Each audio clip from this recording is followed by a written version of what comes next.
Olá, meu aluno querido, seja bem-vindo a mais um vídeo do nosso canal. Aqui é o professor Pablo Jamilk e hoje eu vou trazer para você uma coisa muito especial.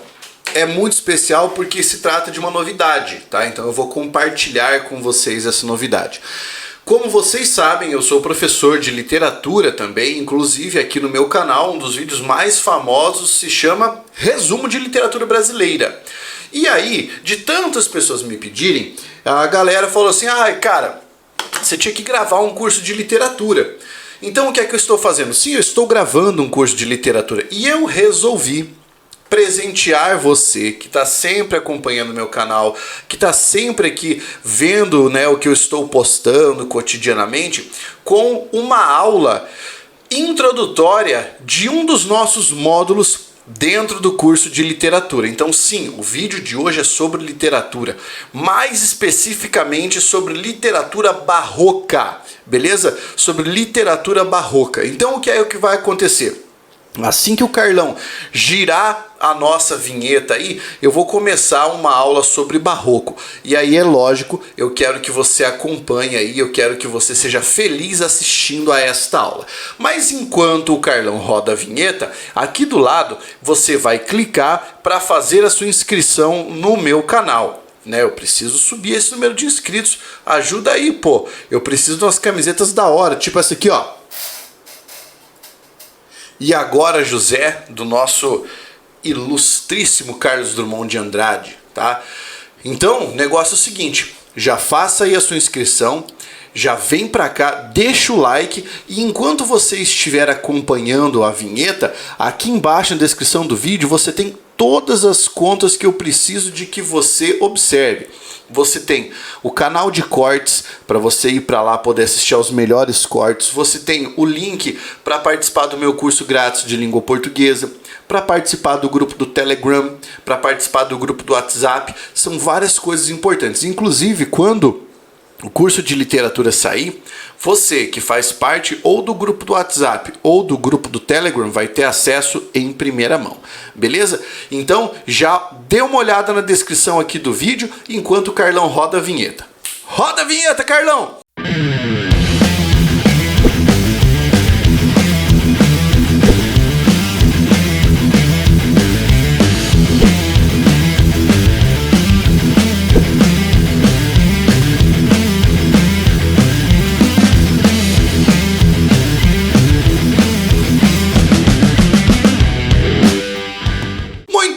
Vamos começar uma aula sobre o barroco que foi um estilo de época importantíssimo.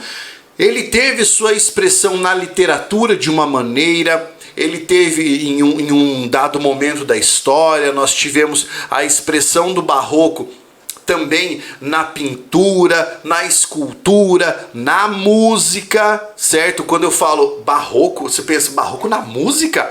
Claro, se você já deve ter ouvido alguma coisa de um compositor alemão chamado Johann Sebastian Bach, certo? Tem esse aqui no pronúncio do nome dele, não é Bach, é Bach, certo? O Bach foi um dos maiores expoentes da música barroca, ele é sensacional. E nesta aula eu vou trazer para você uma introdução sobre o barroco, falar sobre algumas das características, algumas coisas que você tem que prestar atenção quando você está ali ouvindo música barroca, observando uma escultura barroca, uma pintura barroca ou uma literatura barroca. Porque todas essas coisas caminham juntas, elas estão de certa maneira irmanadas, e é isso que você precisa saber. Mas aí vem aquela grande pergunta, Pablo, de onde surgiu esse nome barroco? Bem, vamos lembrar que nós estávamos numa transição lá na Europa, do classicismo para o barroco, e no Brasil, na literatura quinhentista para o barroco, certo? Então você tem essas transições que você tem que levar em consideração. O nome barroco tem inspiração em algo que a natureza nos trouxe. Exatamente, em algo que a natureza nos trouxe. Uma pérola disforme. Sabe, quando você tem a formação de uma pérola, entra lá alguma coisinha, né, na concha, e aí várias camadas de nácar são colocadas por cima dessa coisinha. Quando você tem uma pérola regular, bonitinha, redondinha, você tem aquela pérola maravilhosa. Mas quando você tem uma pérola irregular, você tem um barroquê ou barroquete, que aí é uma pérola irregular, toda disforme, mas não menos bonita. Tá bom, Pablo, mas por que então barroco veio desse nome? O que tem a ver a estética da literatura barroca com essa pedrinha? Tem muito a ver. Eu primeiro vou te mostrar a pedrinha. Olha aqui, ó. Isso é uma pérola irregular. Beleza? Perceba que ela não tem aquele formato tradicional, né, da pérola. Barroquê ou barroquete.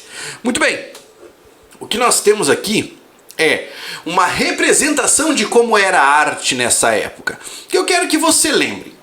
Na estética anterior que nós tínhamos lá no classicismo, a ideia era simetria, perfeição, harmonia, tudo aquilo que era algo fantástico, que representava uma estética muito calcada nos valores que nós herdamos do antropocentrismo. Mas acontece que nada dura para sempre. E esses valores antropocêntricos, esses valores de que o homem era o centro de tudo, logo caem por terra. E por que caem por terra? Porque algumas coisas sobrevêm na Europa que fazem o homem repensar a sua conduta. E aqui nós vamos considerar uma delas. Tá? Nós temos, por exemplo, revoluções religiosas que estão começando a efervescer na Europa. Você tem em Portugal uma coisa que foi terrível, que foi um terremoto, que foi o falecimento do monarca. Você tem que pensar o seguinte, que nós estamos falando de uma sociedade que se organizava em torno da figura do rei. Ou seja, a galera vivia pelo rei, o monarca que comandava o destino daquela nação. É só você pensar, por exemplo, como é que é na Inglaterra, que a galera paga um pauzão do tamanho do mundo para a Rainha Elizabeth e para a família real. Então pensa como era a monarquia em Portugal. Aí, velho, no ano de 1580, o Dom Sebastião, que era o monarca português, morreu na batalha Alcácer Quibir, aqui está invertida a letra, Alcácer Quibir, beleza? Por quê? Porque dizem as más línguas que a história foi mais ou menos assim. E lógico, isso é uma paródia, tá? Mas dizem que o que aconteceu? Dom Sebastião falou: pois bem, vou batalhar contra esses gajos que estão aí a querer tomar nossas terras, na fronteira.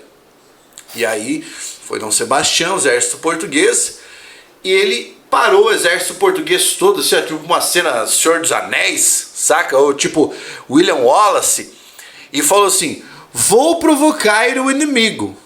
Quando brandir minha espada, vocês venham pra cima e matem todos. E aí ele foi.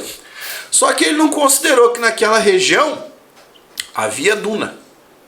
Então ele subiu, desceu, chegou à frente do exército inimigo, começou: vocês não são de nada, são uns putos sem vergonha, e não sei o que. Aí a galera veio pra cima dele com cimitarra na mão e o caceta e schlep! Mataram o Dom Sebastião. Tanto é que mataram, que ele deve ter brandido a espada que nem um louco ali, ninguém apareceu.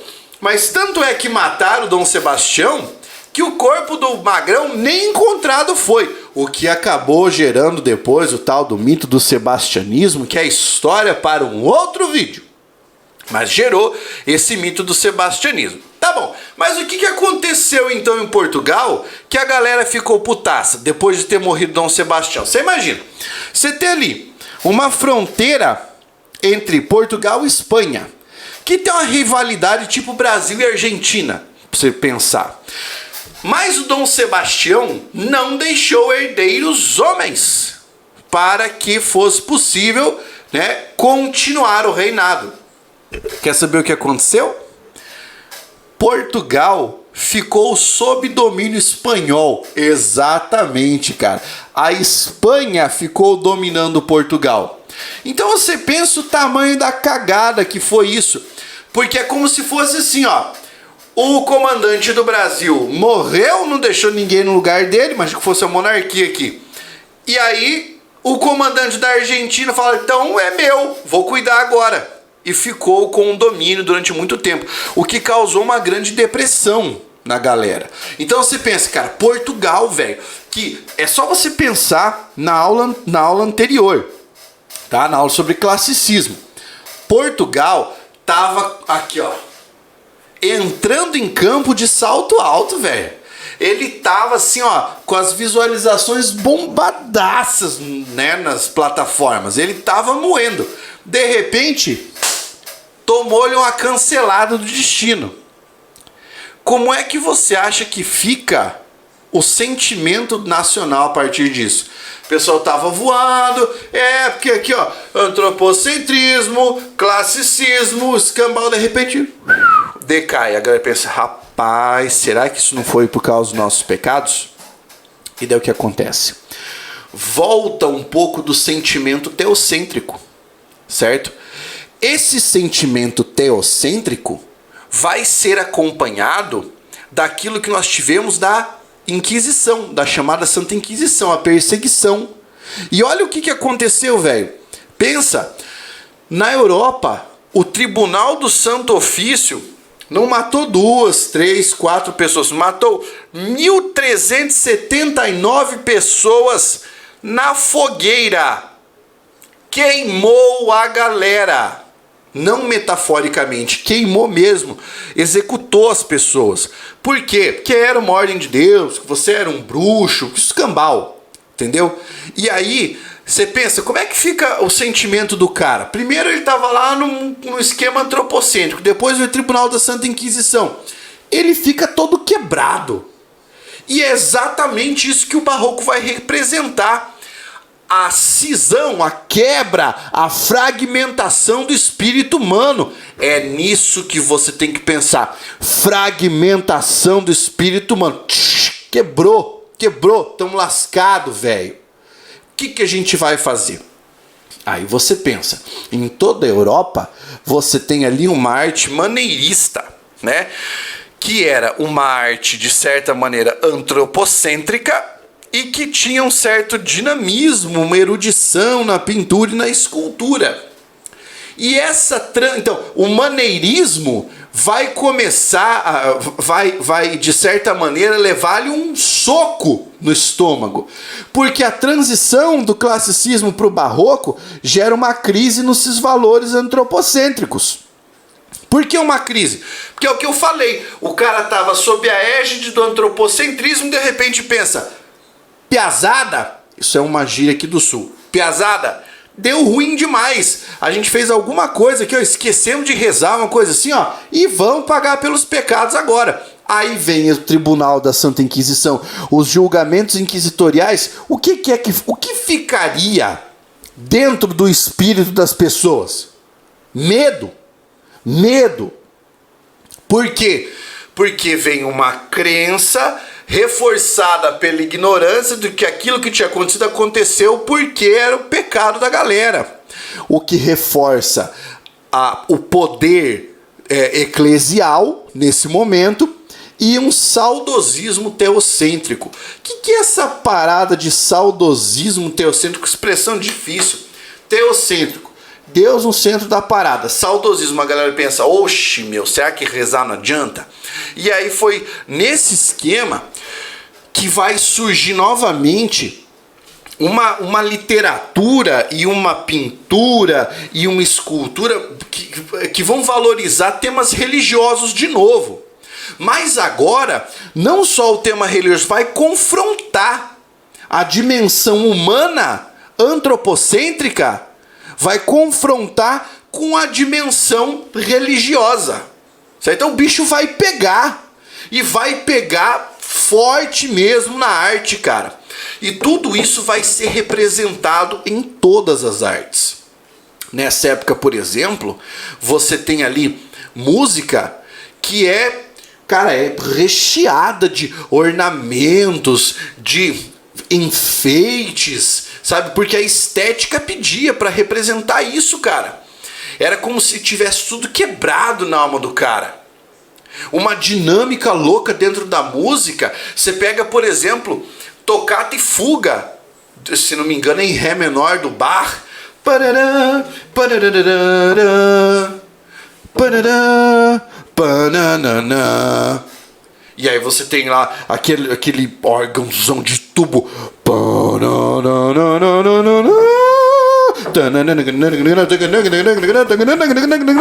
E isso tudo, essa dinâmica, essa velocidade contrapondo com a lentidão, a sombra se contrapondo com a luz, isso representa que o cara não sabia para onde ir. Porque a arte representa a vida, saca? A arte representa a vida. E nessa época representava que o ser humano não sabia para onde ir, que ele estava perdidaço. Da Espanha, nós temos dois implementos, duas novidades no aspecto da arte, fundamentalmente na literatura, que você precisa gravar. Tanto para você discutir literatura, quanto para você prestar um vestibular, para você fazer prova de literatura. Você tem, de um lado, tá, o chamado cultismo, que consiste basicamente em você usar figuras de estilo, usar jogos de palavras, né? E construir uma imagem de dinamismo, de oposição, de quebra que você tem dentro do texto. Góngora, certo? Góngora é o maior representante, é por isso que é chamado de cultismo ou gongorismo, certo? E do outro lado você tem o conceptismo, que vem de concepto, que é a noção de ideia. Então você tem jogos de ideias, buscando a persuasão. Lógica é trabalhar com relações retóricas. O conceptismo, como teve seu maior expoente como Quevedo, também é chamado de quevedismo. Certo? No Brasil, o autor que mais se utilizou da ideia do conceptismo foi Padre Antônio Vieira. Então como é que você não vai confundir? Você pensa assim, ó, jogos de palavras, figuras de estilo, o cara tem muitas palavras diferentes, então ele é um cara culto. Cultismo. Conceptismo, lembra de concepto, conceptos, ideia, conceito. Então, conceptismo, jogos de ideias. Mas Pablo, não entendi essa parada. Eu quero mais explicações. Então vamos lá. No cultismo, você tem uma percepção sensorial. É o lance de sentir o conflito pelas palavras. Uma dimensão visual na arte com o uso de cores quentes e contrastes. Isso aqui é para pintura. Então você pega a pintura barroca. Geralmente de um lado você tem tudo escuro, vem chegando uma parte totalmente clara. Um ponto de fuga, né, na pintura. Utilização de palavras cultas, vocabulário sofisticado. Que isso era a pira da galera da época.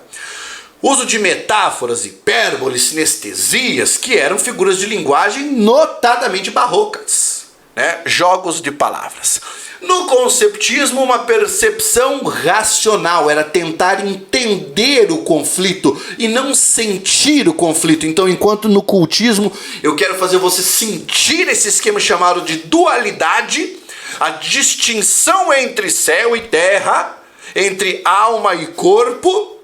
No conceptismo eu quero fazer você entender isso, então por isso eu vou usar figuras lógicas e de retórica, né? Vem do espanhol concepto, ideia, concepto, pensamento lógico, uso de analogias e histórias ilustrativas, né? E comumente você tem antíteses e paradoxos aqui e com jogos de ideias, tá? Essa é uma distinção entre cultismo e conceptismo que você tem que saber. Mas eu vou dar exemplo, porque não seria aula de literatura se nós não tivéssemos exemplo. Então eu vou pegar um poema aqui do Gregório de Matos para demonstrar para você o esquema do cultismo. Então vamos lá. Você vai olhar aqui para os jogos de palavras, tá? Nasce o sol e não dura mais que um dia. Depois da luz se segue a noite escura. Em tristes sombras morre a formosura. Em contínuas tristezas a alegria. Porém, se acaba o sol, porque nascia. Se formosa a luz é, porque não dura. Como a beleza assim se transfigura, como o gosto da pena assim se fia. Mas no sol e na luz falte a firmeza, na formosura não se dê constância, e na alegria sinta-se tristeza. Começa o mundo, enfim, pela ignorância, e tem qualquer dos bens por natureza, a firmeza somente na inconstância. Aí você pensa, cara, o que é isso? Não entendi nada. Nada. Tá, então no nome desse poema, tá? Ele fala sobre a inconstância das coisas do mundo. Ou seja, as coisas no mundo não são constantes. Elas mudam! Elas mudam! E é essa tônica que você tem que vivenciar. A mudança das coisas. Beleza? Então, ele está trazendo essa ideia de mudança. Como é que as coisas mudam rapidamente. E como é que você sente isso, cara? Você sente isso porque ele fala: nasce, morre, luz, sombra, tristeza, alegria. Ele está colocando essas figuras ali no meio. Veja que palavras que ele utiliza ali no meio, que jogos de palavras, quanto elemento demonstrando cultura e erudição para você sentir isso. Então, a poesia barroca não é uma poesia simplista. Ela é cheia de enfeites, assim como a música barroca, assim como a arquitetura barroca, assim como a pintura barroca. Sacou? É esse o esquema. Pablo, quero um exemplo de conceptismo. Eu vou trazer um exemplo de conceptismo do mesmo autor, tá? Gregório de Matos. A Jesus Cristo nosso Senhor. Pequei, Senhor, mas não porque hei pecado, da vossa alta clemência me despido. Antes, quanto mais tenho delinquido, vos tenho a perdoar mais empenhado. Se basta a vós irar tanto pecado, a abrandar-vos sobeja um só gemido. Que a mesma culpa que vos há ofendido, vos tem para o perdão lisonjeado. Se uma ovelha perdida já cobrada, glória tal e tal prazer tão repentino vos deu, como afirmais na sacra história? Eu sou, Senhor, a ovelha desgarrada, cobrai-a, e não queirais, pastor divino, perder na vossa ovelha a vossa glória. Cara, sério. Gregório de Matos era muito foda. Você pode não ter entendido nada, porque agora eu vou explicar pra você. Por que isso aqui é exemplo de conceptismo? Lembra que a ideia é jogar com ideias, é refletir, é usar relações lógicas? Pois bem, o que ele está falando nesse poema? Ele está falando o seguinte: Senhor, eu pequei. Eu sei que eu pequei. Mas, uma coisa é o seguinte: eu pequei e você é o Senhor do perdão. Então, o meu pecado, na realidade, só garante a você a posição de Senhor do perdão. Então, se a ovelha desgarrada, né, do bom pastor, da parábola do bom pastor, se uma ovelha desgarrada, glória tal e tal prazer tão repentino vos deu, quer dizer, voltou ali a ovelhinha, você, nossa, que show de bola, né? Que sensacional isso. Dele diz: eu sou o Senhor, a vossa ovelha desgarrada. E aí seja o pastor, o bom pastor, e cobrai-a, quer dizer, perdoe-me. Olha, agora vem demais, cara. E não queirais, não queira, né, pastor divino, perder na vossa ovelha a vossa glória. Ou seja, você tem que me recuperar. Porque se você não me recuperar, você não é o bom pastor e você perdeu sua glória. E aqui ele está mandando essa ideia do conceptismo. Essa é a tradução do poema. Pablo, mas então por que ele só não disse isso? Porque a arte não é assim, velho. A arte não é dessa forma, é só dizer isso. Ele compõe um poema com uma estrutura fantástica, com a rima, ele compôs um soneto, ele compôs uma parada com uma métrica sensacional. Isso é arte. É você conseguir chegar a essa mensagem por meio da linguagem que você utilizou. Isso é uma coisa linda, cara. Isso é uma coisa linda. E o Gregório de Matos, né, que escrevia poesia lírica, satírica, religiosa, escrevia até poesia pornográfica, tá? Isso aqui é só uma palhinha aqui para ver se você curte. É só uma introdução ao barroco, para ver se você gosta aí dessa pegada de literatura. Eu amo dar aula de literatura, cara. Literatura é um tesão, tá? É demais, demais mesmo. Eu tenho certeza que você vai amar as próximas aulas. Falei que você iria curtir. Se você ficou até o fim, ó, um beijo no seu coração. Muito obrigado por assistir essa aula e por demonstrar interesse pela literatura. Agora, cara, o esquema é você fazer inscrição no canal e continuar assistindo tudo que tem aqui. Principalmente se você for fã de humanidades. Beleza? Compartilhe o vídeo, manda para os seus amigos aí, faça um corte, suba no seu canal se for o caso, só quero que você me marque. Beleza? Um grande abraço e até a próxima. Força, guerreiros!